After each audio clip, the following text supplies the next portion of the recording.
Get in 2 blocks from the stadium. In Mike's Mix this week, we're going to Grumpy's Bar, where they teamed up with Jim Beam to make, get this, guys, a 53-gallon old-fashioned for the Super Bowl. Guys, that's too much old-fashioned. We're going to make Minnesota's largest ever made old-fashioned. A record. A record, yes. Never been done before. Here in the North, we just do things a little bigger, a little bolder, a little colder than the rest of the country. You've seen it across the Twin Cities this entire week, and this weekend, you'll be a little bold and do a little good at Grumpy's Bar on Washington Avenue. We partner with the charity Gold Star Rides. All the proceeds will go to Gold Star Rides, and you can come down and purchase a cocktail for $7.25. Also, we'll be passing out samples periodically throughout the weekend. Gold Star Rides uses motorcycles to help heal the invisible wounds that Gold Star families experience after a loss.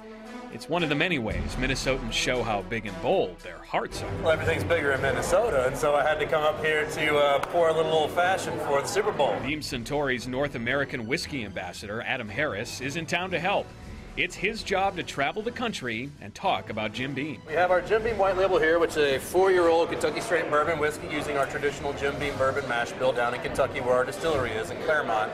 And we'll be making a traditional, kind of supper club old-fashioned recipe. When it comes to whiskey old-fashions versus brandy old-fashions, the battle lines are drawn along state lines. So what does this guy say to the Wisconsin brandy old-fashioned camp? You're doing it wrong.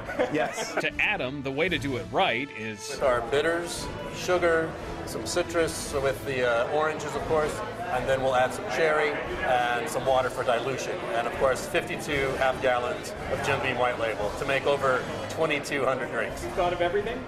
Hopefully. I We'll think see. so. Yeah. Just going to be lifting a couple 100 pounds of bourbon to pour into a cocktail. Yes. You need some help? I would love it if you would help. After the first ceremonial half-gallon of bourbon, the rest of us went to work. Here we go. Bottoms up. Does anybody have any bartender flair? Like, can you flip these? With teamwork and a little stir, this old-fashioned is ready for you to enjoy. Just come down to Grumpy's on Sunday, open to the public, be a part of history and Minnesota history by trying it. All proceeds will go to Gold Star Rides, which is a great local charity. Will you serve this to Eagles fans, too? We will, but we're going to throw it at them. So.